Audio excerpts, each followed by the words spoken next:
अगं, राहुल उठला नाही का अजून? त्याला कामावर जायचं ना परत पुण्याला. हो हो उठवते.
ए आई, तुम्हाला उठवलं का नाही ग? किती वाजले बघ ना. तुला माहित नाही का मला पुण्याला जायचंय? अरे कुणाच ठाऊ, पण तुझी झोप मोडू नये असं वाटलं म्हणून नाही उठवलं. पण दिवाळी झाली ना ग. तुमची दिवाळी झाली, पण माझी दिवाळी तू असला किती रोजच असते. आई, पण पुण्याला तर जावंच लागेल ना. नोकरी पण तर महत्वाची आहेच ना आपल्याला. हो रे, माहित आहे मला, पण तू तिथं नीट काम कर आणि स्वतःची काळजी घे. अरे तुला एक सांगायचंच विसरले मी. काय? तुला येण्यापूर्वी ऐश्वर्या दिसली होती गावात. लग्नानंतर बऱ्याच वर्षांनी पाहिलं मी तिला. अजूनही तशीच दिसते ती. बरं, तुला आंघोळीला पाणी ठेवले तापायला, येते मी.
राहुल, निघालास का? हो बाबा.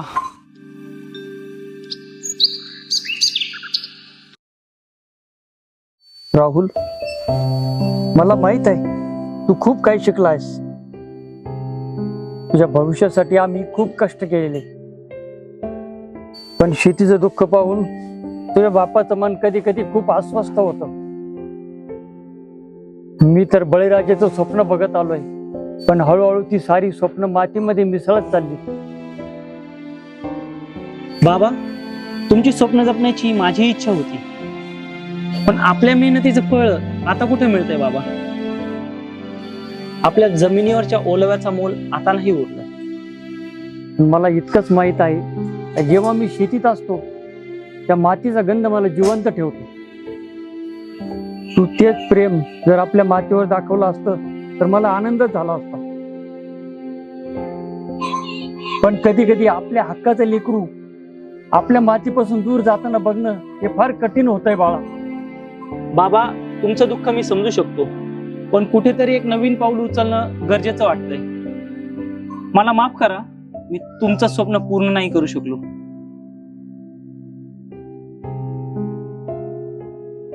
अगं ये, राहुलची बॅग आण बरं जरा, त्याला उशीर होतोय.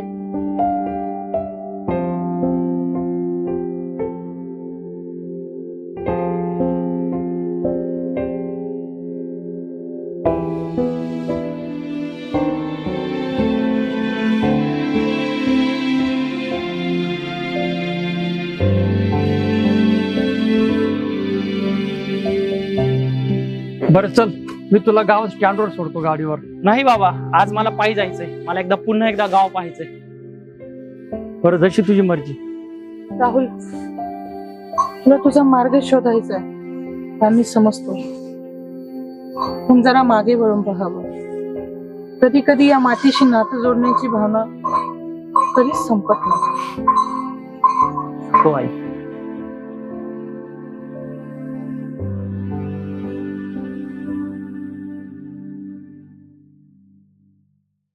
येतो मी.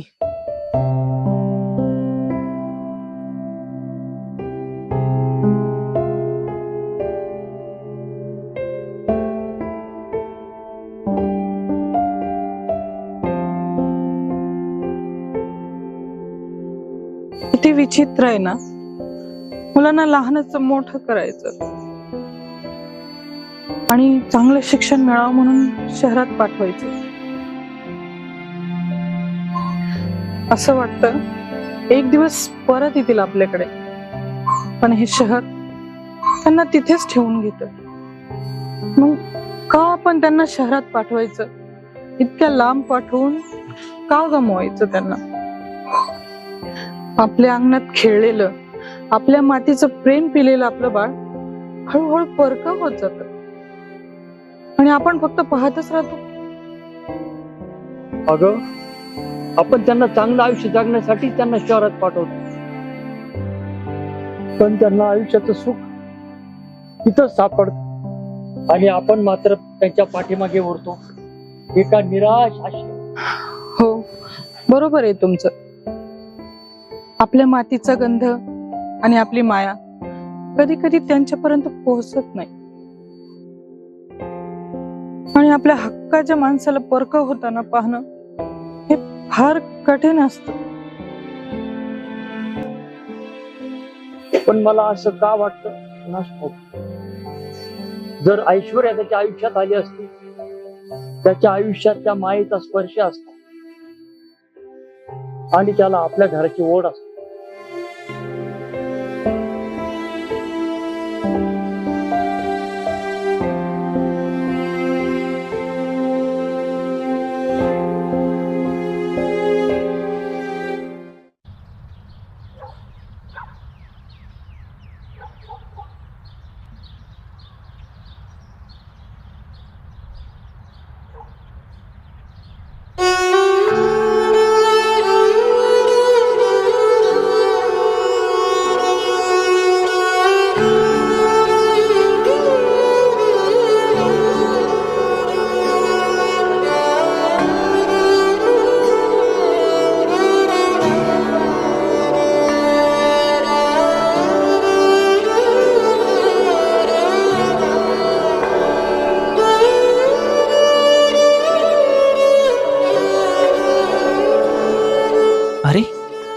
अरे ही ऐश्वर्या आहे का? माझी ऐश्वर्या? तेच डोळे, तेच तेज, तीच निरागसता. होय, कदाचित ऐश्वर्याच असेल. तरी आई पण म्हणाली होतीच, काही दिवसापूर्वी ऐश्वर्या गावात दिसली होती. हा, कदाचित दिवाळीसाठी माहेरी आली असेल. पण ती माझ्याकडे बघत का नाहीये?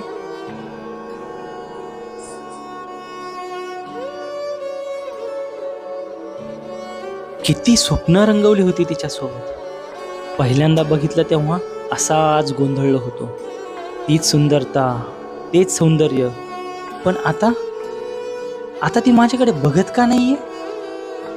कदाचित माझं हे दाढीचं रूप तिला अनोळखी वाटत असेल. पण एकदा नजर पडली की ती ओळखेलच. चला थोडं जवळ जाऊन बघूया आणि तिला आश्चर्याचा एक सुखद धक्का देऊया.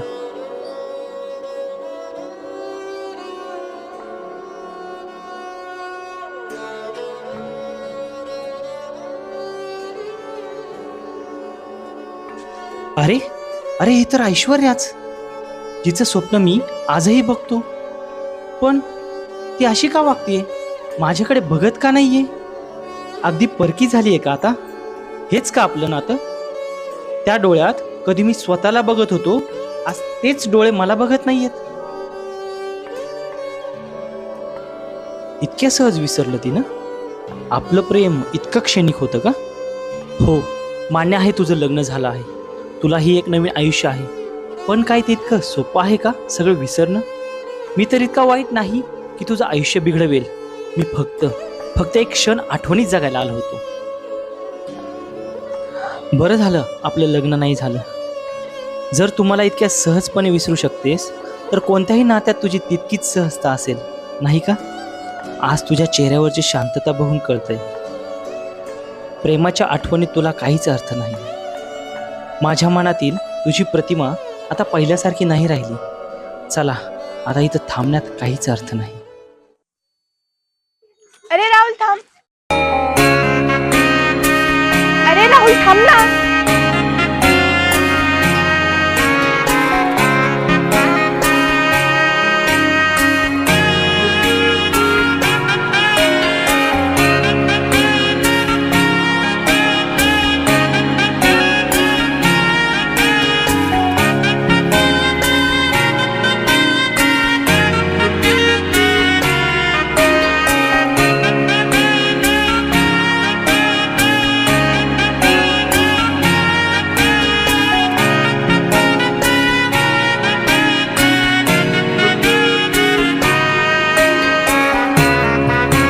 तुझ्या मुलाचं नाव राहुल ठेवलंय? म्हणजे अजूनही मी तुझ्या आयुष्यात काहीतरी अर्थ ठेवतो तर? म्हणजे तुम्हाला कधी विसरणार नाही हे तू सिद्ध केलंय. मला माफ कर ऐश्वर्या, मी तुला समजण्यात चूक केली. अहो किती उशीर, केव्हाची वाट बघतेय मी. अरे पेट्रोल पंप लांब होता इथून जरा, पण काय झालं, गाव तर तुझंच आहे ना, तू इतक्या लवकर कंटाळलीस का? अहो जीवनाच्या पुस्तकातील पान आता पालटले. आता नवीन पान, नवीन शब्द आणि नवीन कथा. अगं वेडी, बदल हा निसर्गाचा नियमच आहे. पण एक गोष्ट लक्षात ठेव, ज्या गोष्टी आपल्याला पाहिजे नसतात ना ते परमेश्वर आपल्याला कधीच देत नाही. पण ज्या गोष्टी आपल्यासाठी योग्य आहेत ना त्या निश्चितच परमेश्वर आपल्याला देतो.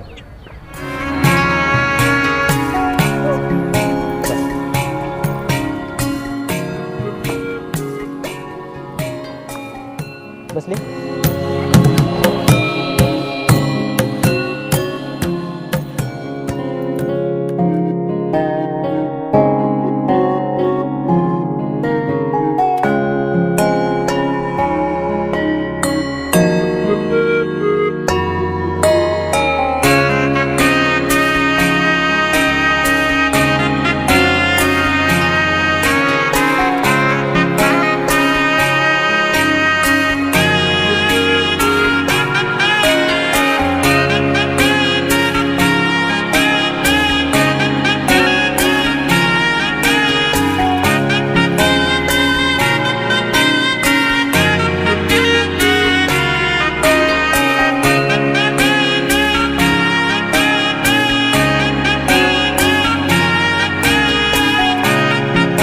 प्रेमाचं खरं मूल्य त्या आठवणीत आहे.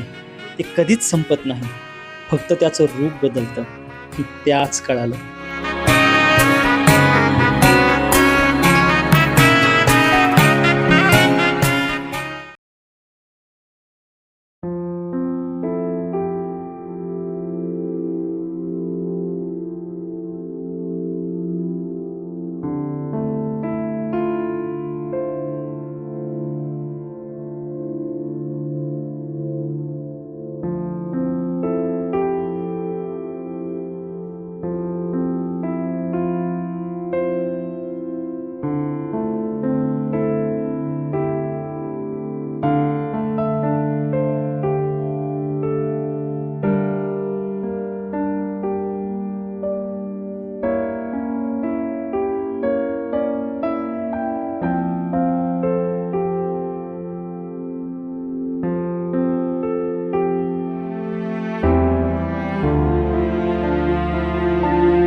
एकेकाळी ही घर मायेच्या ओलाव्याने गजबजलेली होती. आता फक्त नीरव शांतता आहे. सगळी शहरात निघून गेली आणि आम्हीच उरलोय फक्त मागे. पोरके हो, पोरके झालो आम्ही. सगळी निघून गेली शहरात.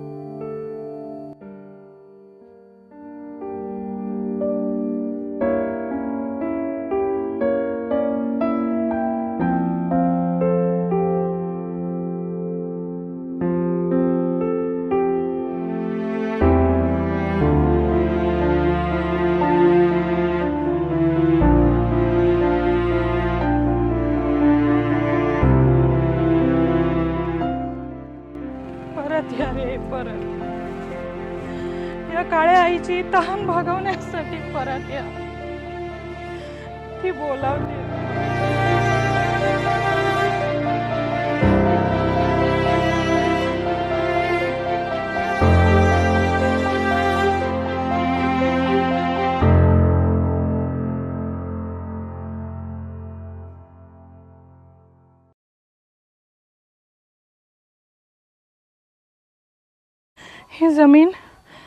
ही जमीन तुमच्या हाताने सजली होती. आज तीच माती भुकेली आहे. कोण तिला पिकवणार? कोण तिच्यावर शेती करणार? कोण तिच्यावर जीव ओतणार आहे? अरे शेती कोणी केलीच नाही तर अन्न कोण पिकवेल?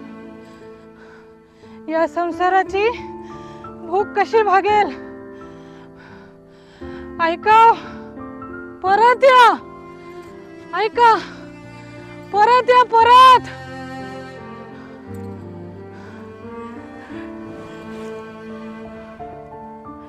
अरे सुखाच्या शोधात तुम्ही शहरात निघून गेलात. पण कोण या शेतीवर जीव ओतणार आहे? कोणी आहे का इथे? परत या. अरे परत या. परत या.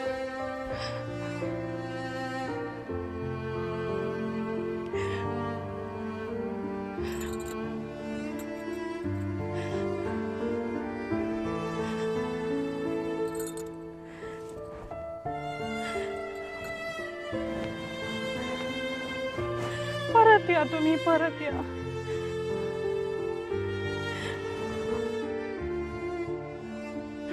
ही माती भुकेली आहे. तिची तहान भागवण्यासाठी तरी परत या.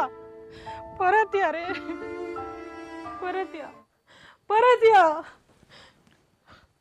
काय ग? पुन्हा तेच स्वप्न पाहायला वाटतं. हे बघ, तू विचार करतेस आणि ते तुला स्वप्न पडतं. हे विचार करणं सोडून दे. हो, पुन्हा तेच स्वप्न पडलंय. सगळं गाव बंद आहे, सगळी घर ओसाड पडली, सगळे रस्ते बंद आहेत. कुणी नाहीये गावामध्ये. फक्त आपण दोघं उरलो, अगदी एकटे. मरण आलं तरी बघायला कोणीच नाही हो, इतके एकटे. अगं वेडे, स्वप्न कधी खरी होत नसतात. पण तू म्हणती ते पण खरं आहे. गाव खरंच सुन्न झालंय. आपल्या मुलांनी बी शहराकडे पळ काढलाय आणि खरंच आपण दोघंच एकटे पडलोय.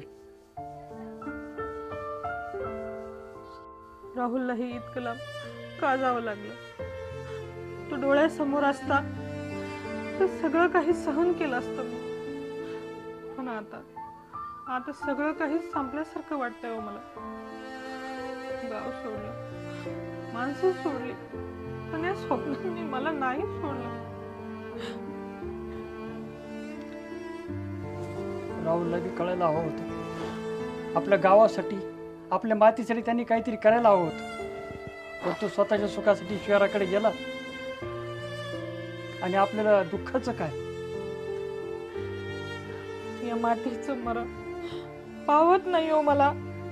राहुलला सांगा, परत ये. या गावाला वाचवण्यासाठी परत ये, आपल्या शेतीला वाचवण्यासाठी परत ये. नाहीतर आपल्या पूर्वजांनी घाम गाळलेली जमीन आपल्याला माफ करणार नाही हो,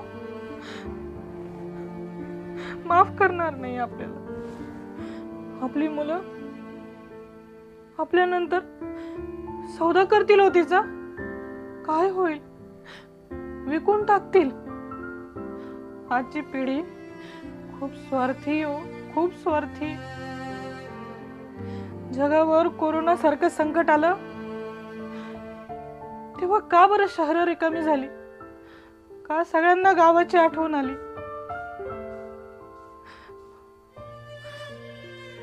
सगळ्यांनी गावाकडे धाव घेतली,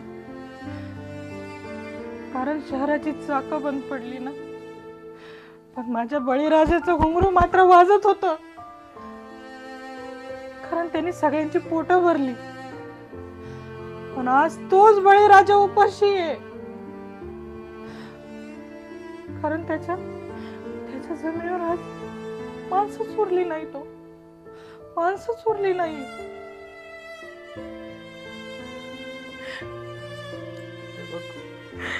तेवढा विचार नको करूस.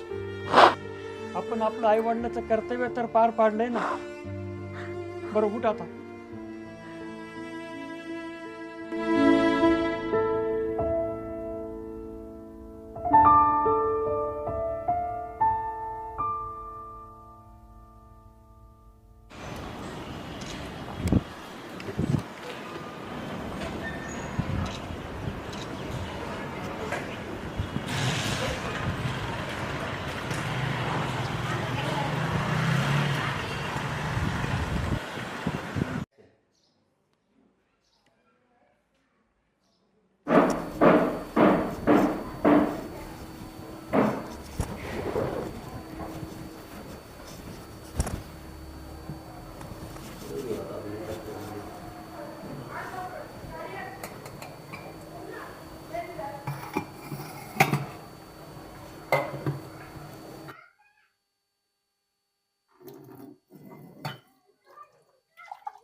अरे ऐश्वर्या,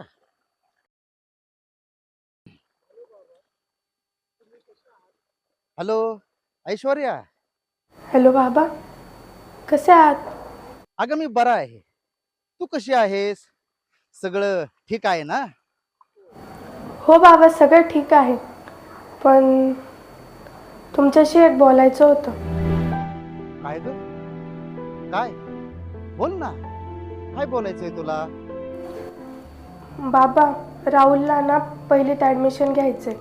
शाळा खाजगी आहे आणि खूप खर्च आहे. शिवाय नवीन फ्लॅट घेतल्यामुळं आमची खूप आर्थिक अडचणही चालू आहे. बर बर, माझ्याकडून काय मदत हवी आहे तुला? हा, तू निसंकोचपणे सांग.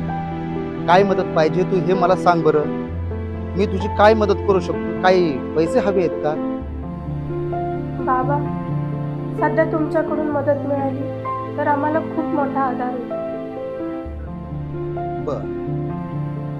पण बाबा, पैसे थेट त्यांच्या अकाउंटवर पाठवू नका. त्यांना हे सगळं आवडतच नाही. त्यांना असं वाटतं सगळं आपल्या जीवावरच करायला हवं. तू बिलकुल चिंता करू नको. राहुलच्या शिक्षणाची व्यवस्था होईल. हा, मी बघतो पैशाचं काहीतरी बी करतो. बाबा, तुम्ही माझा खूप मोठा आधार आहात. मला माफ करा. पुन्हा एकदा मला तुमच्या पुढे हात पसरावे लागले. अगं पोरी, असं काही म्हणू नको. शेवटी मुलगी अडचणीत असताना तिला मदत करणं हे बापाचं कर्तव्य आहे आणि ते कर्तव्य पार पाडणारच. हा, आणि राहुलच्या शिक्षणाची व्यवस्था होईल. मी त्याच्यासाठी पैशाची व्यवस्था करतो. तू काही काळजी करू नको. हा, ठीक आहे. चल, आता मी शेतामध्ये काम चालू आहे. ठेवतो फोन. हा,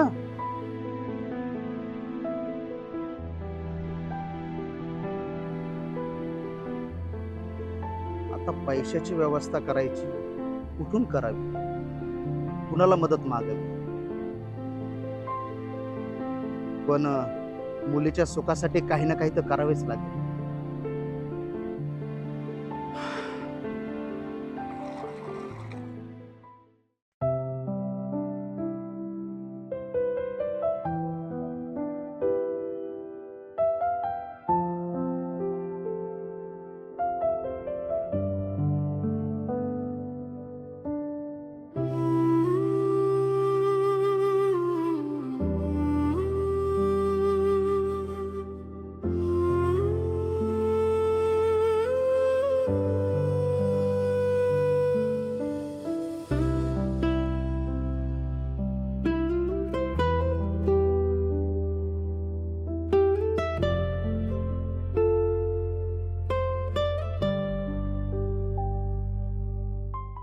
ओ नमस्कार. हो नमस्कार बाळासाहेब.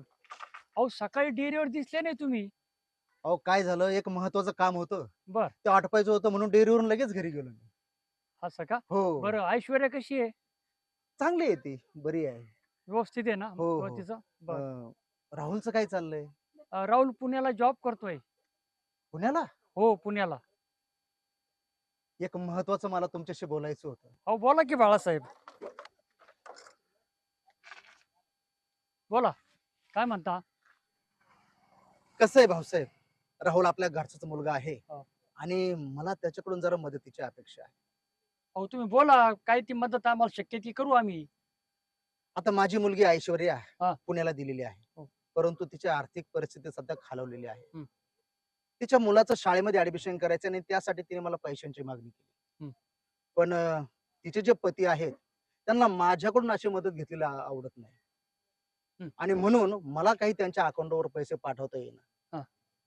तर माझी अपेक्षा आहे, आपला जो राहुल पुण्यामध्ये आहे, जर राहुलला मी हे पैसे पाठवले हा. तर राहुल ऐश्वर्या हे पैसे नेऊन देईल का? अहो राहुल हे पैसे नक्कीच पोहोच करेल. शेवटी ऐश्वर्या आपल्या घरचीच मुलगी आहे ना. खूप खूप धन्यवाद भाऊसाहेब. अहो, मुलींना अशा वेळी मदत करणं आणि विशेषतः अडचणीमध्ये मदत करणं हे आपलं कर्तव्य आहे. हो खरं आहे. अहो ऐश्वर्या ती चांगली गुणी मुलगी आहे. ती नक्कीच काहीतरी अडचणीत असेल बघा. खूप खूप धन्यवाद. बरं, मी आता निघतो. हो चालेल. आणि मी तुम्हाला उद्या पैसे पोच करतो आणि उद्या पैसे पोहोचले की तुम्ही राहुलला पाठवा आणि ताबडतोब ऐश्वर्याला द्यायला तेवढं सांगा. हो नक्की. चला चला. काळजी करू नका. हो.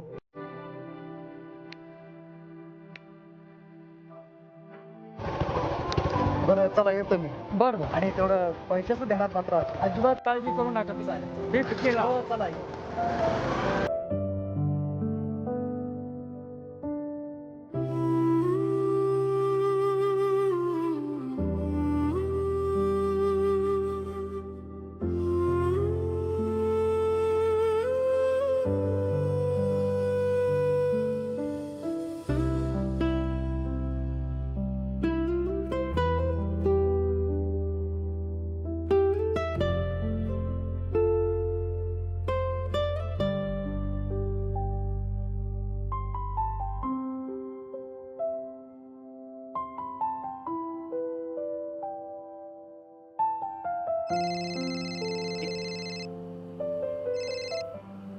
हॅलो. हॅलो राहुल. हो बाबा बोला ना. अरे हे बघ, मी तुला काही पैसे पाठवले आहेत, ती तुला कोणाला तरी द्यायचे आहेत. कुणाला? ऐश्वर्याला.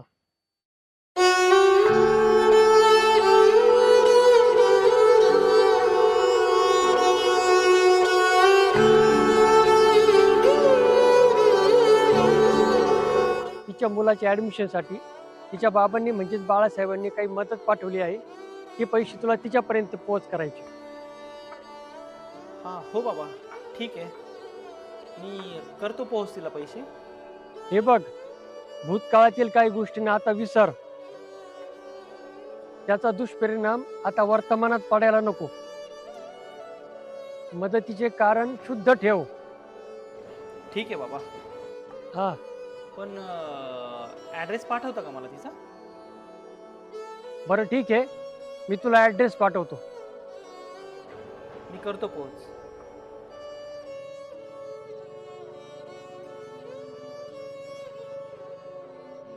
काय रे राहुल, फोन आल्यापासून तुझा चेहरा फारच उजळला रे. नाही रे, असं काही नाही. काय भानगड आहे, आम्हाला तरी समजू दे. नाही नाही, असं काही नाहीये. बरं चल, येतो मी. भेटू पुन्हा.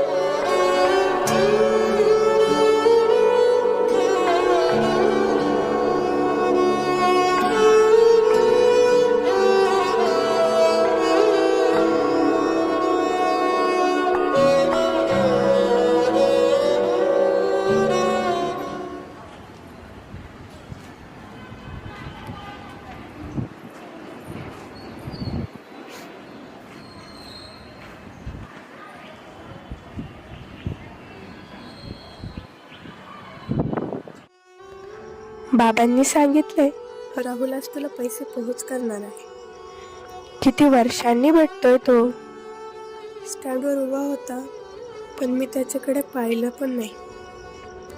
का कोणास ठाऊक, कदाचित मनात खूप काही होतं. आज तो पुन्हा येतो. शब्द नाही बोलले तरी चालेल, पण त्याला पाहून मन भरून येईल.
जसा होता तसाच आहे.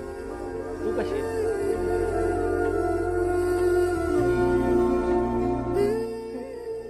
मी बरी आहे रे. बरं तू बस, मी तुझ्यासाठी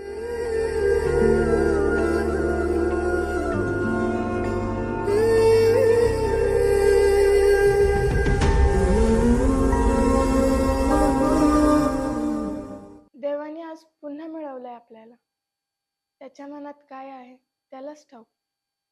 बरं जाऊ दे, घरचे कसे आहेत? ठीक आहेत घरचे सगळे. मग संसाराला लागलीस तर बाकी घरी कोणी दिसत नाही. अरे ते कामावर गेलेत आणि मुलगा पण शाळेत गेलाय. राहुल, एक विचारू? हो विचार ना. तू लग्न का नाही केलंस? दुसऱ्यांदा कोणी आवडलीच नाही रे, म्हणून नाही केलं.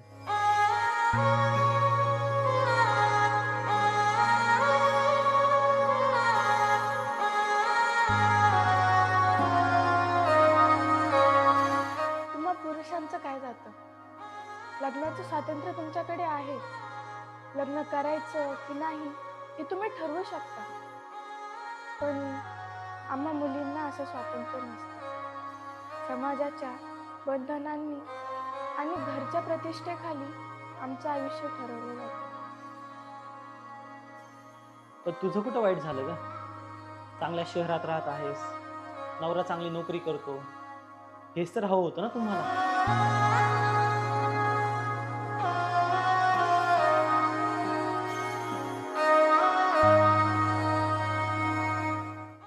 तुझ्या हृदयात तुझ्या घरासाठी प्रेम आहे राहुल. पण माझ्या घरच्यांना तुझ्यासारखं जावई नको होतं. त्यांना शेतकरी नको होता. त्यांना शहरातील नोकरी करणारा जावई हवा होता. ते तुला घरच्यांनी सांगितलं का? सांगायला काही उरलं होतं का? तुझ्या शेतकरी कुटुंबाचा प्रामाणिकपणा त्यांना स्वीकारायचा नव्हता. आणि गंमत बघ, स्वतः शेतकरी असून त्यांनी तुला स्वीकारलं नाही. हो, हेच मला समजलं नाही. ज्या मातेवर तुझ्या घरचं आयुष्य उभं होतं, त्याच मातेवरती माझ्या घराचं भविष्य उभं होतं. पण त्यांना तो स्वाभिमान दिसला नाही. त्यांनी शेतकरी म्हणून मला नाकारलं. म्हणून मी ठरवले आता शेतीकडे परत जायचं नाही. म्हणून मी आता शहरात नोकरी करतो. पण मनात अजूनही त्या मातीची ओढ कायम आहे. पण काय करू, त्या निर्णयाने मी खूप बदललो. राहुल, मला माफ करशील का? माझ्यामुळे तुझं स्वप्न बदललं. पण माझ्या मनात आजही तुझ्याबद्दल आदर आणि प्रेम तसंच आहे. मी तुझ्यावरती कधीच राग धरला नाही ऐश्वर्या. पण कधी कधी मनात विचार येतो, तू माझ्या आयुष्यात असतीस तर.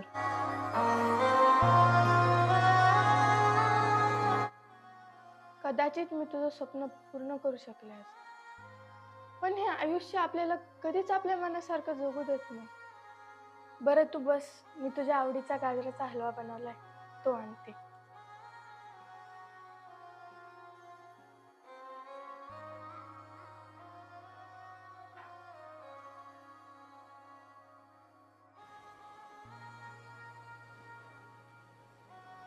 धन्यवाद. अरे वा, तू माझी आवड अजून विसरली नाहीस तर. आम्ही मुली कधीच काय विसरत नाही. हो ग, गावाच्या स्टँडवरती मला अनोळखी समजली होतीस. एक नजर पण द्यायला तयार नव्हतीस. आम्हा मुलींचं आयुष्य अनेक बंधनांनी भरलेलं असतं. समाजाने आखून दिलेल्या जबाबदाऱ्या आम्हाला आयुष्यभर जपाव्या लागतात. हो ग, बोलण्याच्या नादात एक विसरूनच गेलो. बाबांनी तुझ्यासाठी गावाकडून पैसे पाठवले होते. हो, मीच ॲडमिशनसाठी मागवले होते. तुला तर माहितीच आहे पुण्यात किती खर्च होतो. हो, इथे पुण्यात मुलांच्या ऍडमिशनसाठी कमीत कमी लाखभर रुपये तर लागतातच. बरं चल ऐश्वर्या, येतो आता. अरे थांब ना, हा हलवा मी तुझ्यासाठीच बनवलाय. मी पॅक करून ठेवलाय, मी घेऊन अरे वा. येते, हा.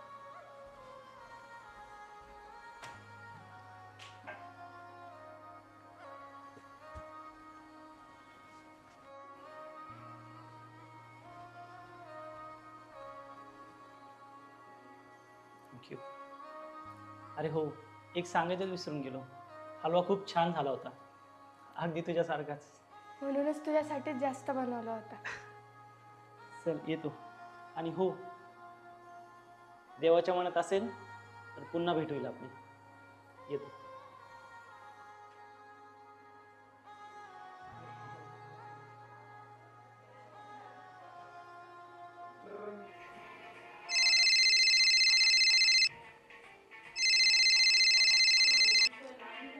बाबांचा फोन. हॅलो. हॅलो. हां आयुष्य बेटा, हा बाबा बोला ना. पैसे मिळाले ना? हो बाबा मिळालेत मला. 25,000 आहेत. हां हो, तेवढे मोजून घे. हो बाबा. हो. ठेवू का?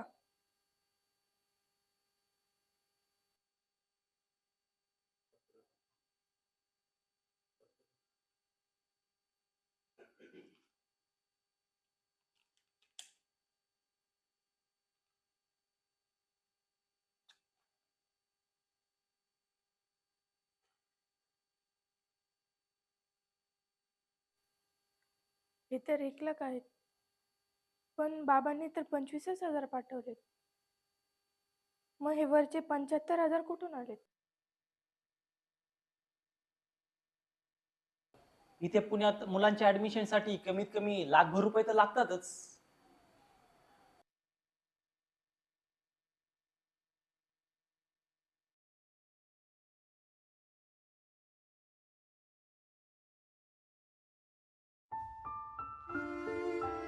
हे माझं पहिलं आणि शेवटचं पत्र असेल, ज्याची सुरुवात प्रिय ऐश्वर्याने नाही करू शकू. माफी असाल, पण त्यामुळे माझं तुझ्यावरचं प्रेम कमी होणार नाही. हे प्रेम आयुष्यभर असंच राहील. आपण ज्याच्यावर जीवापाड प्रेम करतो ती व्यक्ती सुखी असायला हवी. भले आपण त्या व्यक्तीला मिळवलं नाही तरी चालेल. हेच खरं प्रेम ना. आणि हीच तुझ्या राहुलची भावना आहे. म्हणूनच तुझ्या अडचणींच्या वेळी मी तुला मदत केली. कृपया माझ्या भावना समजून घे आणि तुझ्या आयुष्यात खूप आनंदी राहा, कारण तुझ्या आनंदातच माझाही आनंद दडलेला आहे. तुझाच हितचिंतक राहुल.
काय ग, अचानक भेटायला बोलवलंस? अगं कुठे हरवलीस? अगं काही नाही ग, राहुल आला होता. काय, राहुल इथं पुण्याला? हो ग, गावाच्या स्टँडवर मी त्याला पाहिलं. त्याच्या डोळ्यात काहीतरी वेगळंच होतं, काहीतरी हरवल्यासारखं. आणि मी त्याला पाहून अनोळखीसारखं वागले, आणि तो इथे माझी नकळत मदत करून गेला. ऐश्वर्या, तुझं लग्न झालंय. समाज तुला आणि राहुलला पुन्हा एकत्र येऊ देणार नाही. ते विसरून जा. जे मागं पडलंय त्याला उकरू नकोस. विसरणं सोपं असतं का ग? राहुल जर लग्न करून पुढे गेला असता तर मीही विसरले असते, पण तो लग्नच करत नाहीये. तो का अजूनही थांबलाय? कदाचित तोही तुझ्यासारखा अडकून पडलाय, पण याचा काही उपयोग नाही. आयुष्य पुढे जात असतं आणि आपल्यालाही पुढे जावं लागतं. जरा कधी कधी वाटतं आयुष्याने आपल्याला चुकीच्या वळणावर उभं केलं. एका क्षणात घेतलेल्या निर्णयामुळे आपण कायमच बदलून जातो. ऐश्वर्या काळजी करू नकोस, सगळं व्यवस्थित होईल. हा, मी काहीतरी करते. काय ग? माझ्या मावशीची खूप सुंदर मुलगी आहे. तिच्या घरच्यांना तिला शहरात द्यायचं आहे. राहुलला जर ती पसंत पडली तर त्याचं आयुष्य पुढे जाईल आणि तुझंही. आणि राहुलच्या मनात जर अजूनही मीच असेल तर मग तो तुझ्यासाठी थांबलेला आहे. पण तो तुझ्यासाठी थांबावा हे खरंच योग्य आहे का? बरं, काय करावं काहीच कळलं नको. मी उद्या गावाला जाणार आहे. राहुलच्या आईला भेटून बोलतो. कदाचित त्याचा मार्ग सोपा करता येईल. चला ऐश्वर्या, आता मी जाते, नाहीतर माझी बस हुकेल. काळजी करू नकोस, सगळं व्यवस्थित होईल.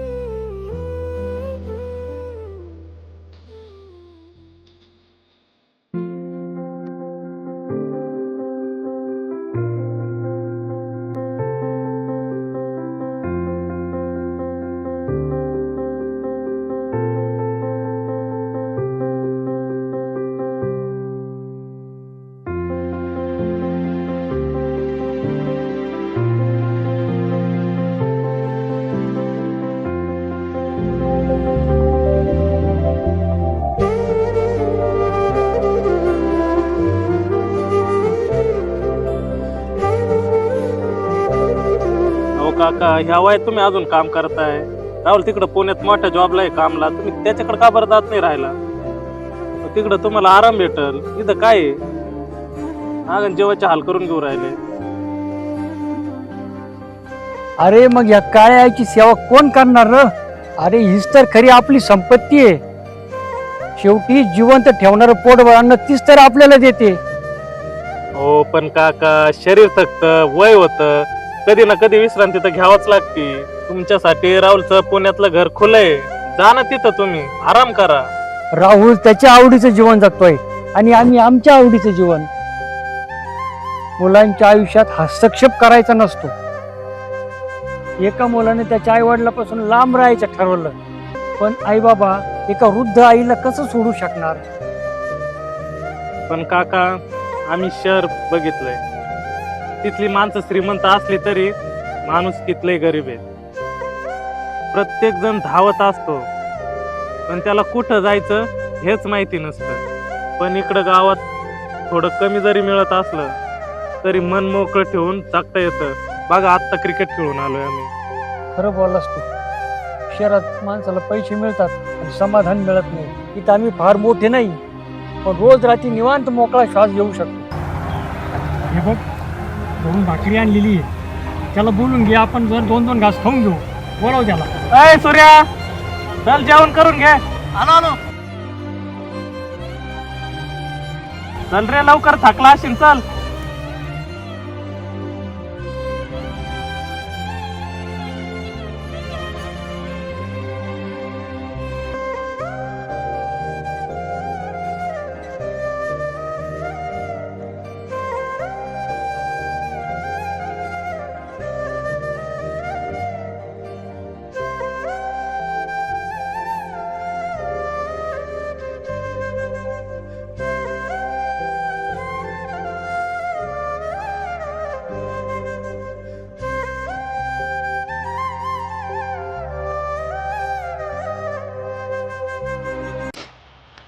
काय राव, अनिल हातातली मॅच हरलो. राहुल असतं तर जिंकलो असतो आपण. 100% जिंकलो असतो. पण नाही, राहुलला कळत नाही राव. आई बापाच इतकं वय झाले, तिकडे पुण्याला राहतोय आणि इकडं नानाला एकट्याला काम करावं लागतंय. त्याच्यात एक समजतच नाही. मी थांबत्याला मी फोनच लावतो.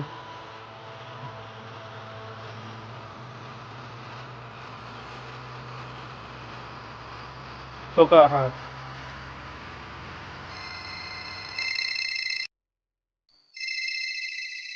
सूर्या. हॅलो. हा राहुल. अरे सूर्या, किती दिवसांनी कॉल केला? अरे पण तू कसा आहेस रे? हा ठीक आहे रे, मी पण. हा, खास इकडं हॉटेलमध्ये आलोय.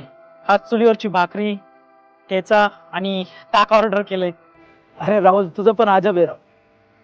गाव सोडलेस पण शहरात बसून गाव शोधतोयस. अरे पण आपल्या गावचा सुगंध, ती माती, ती माया शहरात कशी मिळणार रे? हा, खरं बोलतोय सूर्या. हे सगळं खाऊनही समाधान वाटत नाही. यामध्ये गावाकडचा गोडवा नाही रे. राहुल, गाव सोडणं सोपं होतं, पण गावाकडचे नाते तुटतात रे. हो रे. आणि आई बाबांचं कसं आहे रे? त्यांचं सगळं व्यवस्थित चाललंय ना? अरे नानांची तब्येत बरी आहे रे, पण आई सारखी सारखी आजारी असते. तुझं नाव काढलं तर आठवण येते तिला खूप. काय? आई आजारी आहे? फोन कर जा तिला. अरे मला कसं सांगितलं नाही? खरं तर माझंच चुकलं, मलाच त्यांना कॉल करायला वेळ मिळाला नाही. तुझ्या आई वडिलांना अजूनही तुझ्या परतीची अपेक्षा आहे. हो रे सूर्या, आता मी उशीर करणार नाही. बरं झालं तू सांगितलंस, मी आजच निघतो. ठीक आहे.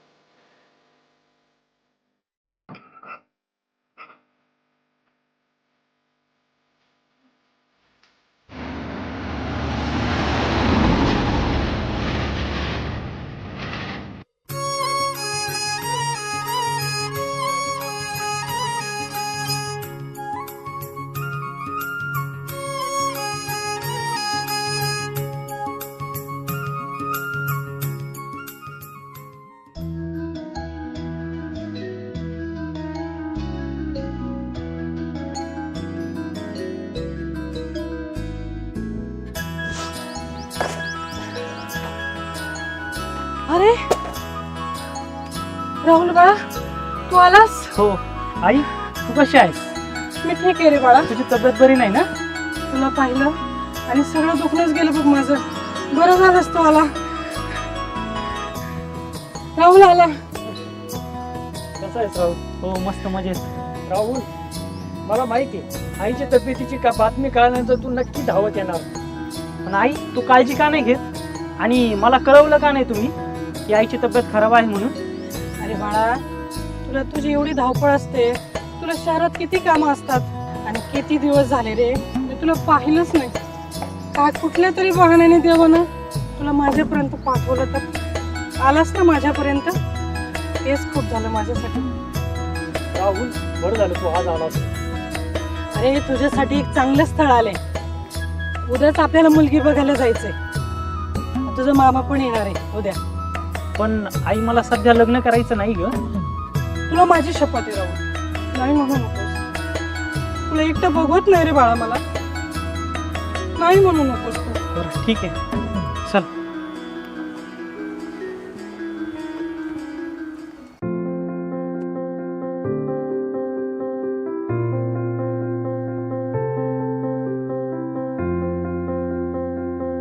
अहो दाजी, मुलगी इतकी सुंदर एज्युकेटेड आहे ना, आपल्या राहुलचा आणि तिचा जोडा एकदम सुंदर होईल.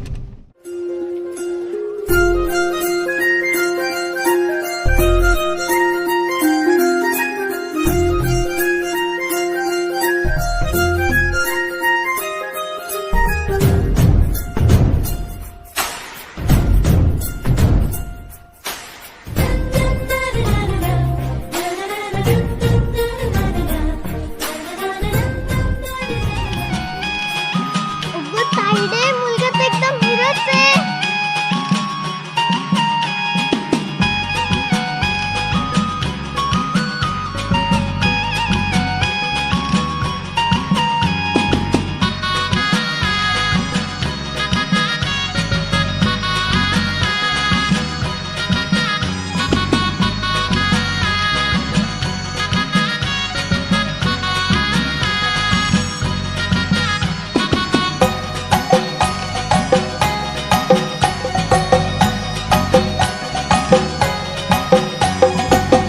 बोला बोलेलं मग काय? प्रियंका,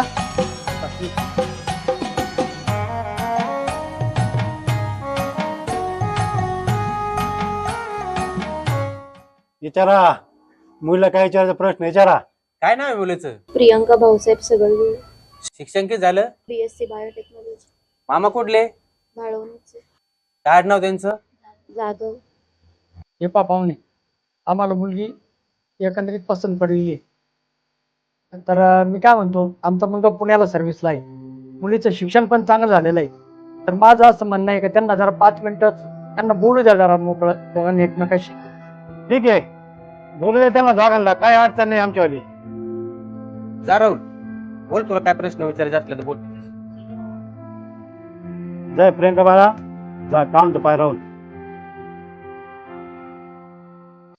शेतात एक छोटस घर असणं शहरातल्या प्रत्येक माणसाचं एक स्वप्न असतं. तुझ्या घरच्यांना शेतीची भारीच आवड दिसते.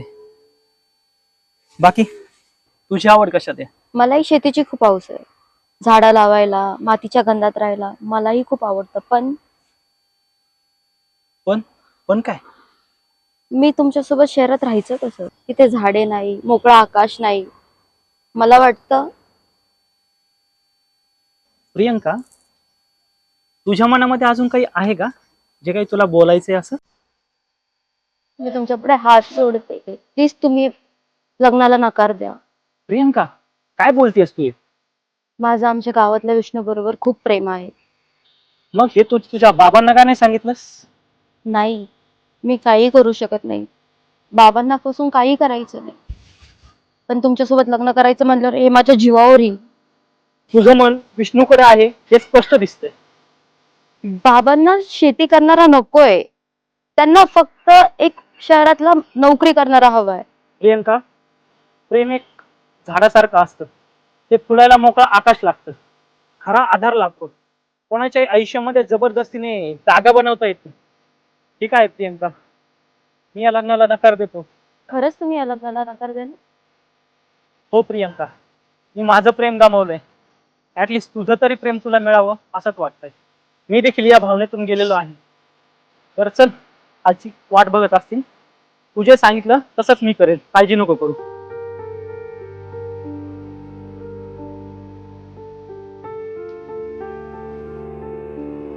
अरे राहुल, काय रे बाबा एवढी का घाई केली तू?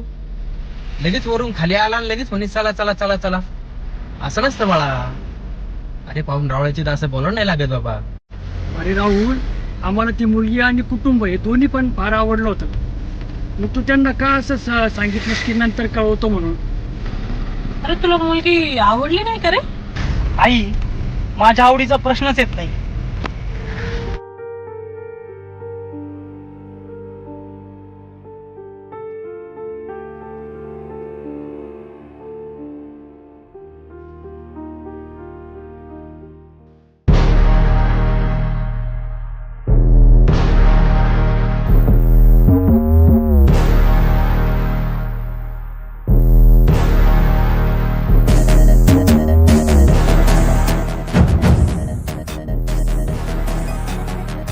राहुल, अरे कोण आहे?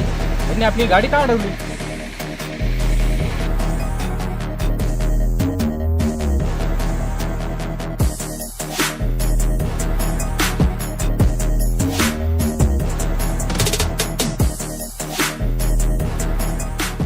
तुम्ही प्रियंकाच्या लग्नाला नकार देऊन आमच्या लग्नाचा मार्ग सुकर केला, त्याबद्दल मी तुमचे मनापासून आभार मानतो. मी हे तुमचे उपकार आयुष्यभर नाही विसरणार. राहुल, अरे काय म्हणतोय हा? माझं नाव विष्णू. मी आणि प्रियंका एकमेकांना खूप वर्षांपासून ओळखतो, एकमेकांवर प्रेम करतो. आणि मी फक्त एक शेतकरी आहे म्हणून त्यांनी मला नाकारलं. पण तुमच्या या नकारामुळं कदाचित आमच्या लग्नाचा मार्ग सुकर होऊ शकतो. विष्णू, खरंच तू खूप भाग्यवान आहेस रे. तुला प्रियंकासारखी मुलगी मिळाली. ती तुझी शेवटपर्यंत साथ सोडायला तयार नाहीये. अरे पण तिच्या घरच्यांना जर हा विष्णू पसंत होता तर घरच्यांनी लग्न नका का दिला? अहो, शेतकरी आहे ना म्हणून घरच्यांनी नाकार दिला त्याला. अरे पण ज्यांच्या उपजीविकेचं साधन शेती आहे त्यांना शेती करणारा नकोय. अहो, जरी मी शेतकरी असलो ना, तिला सुखी ठेवायचं सामर्थ्य माझ्यामध्ये आहे. माझी तुम्हाला एक विनंती आहे, या छोट्याशा शेतकऱ्याने एक छोटंसं हॉटेल उघडलं, तिथं तुम्ही चहा घ्यायला यावं. पुन्हा आपली भेट होती नाही होत. मी एक शेतकरी असून एक छोटासा व्यवसाय सुरू केलाय, खूप चांगला आहे.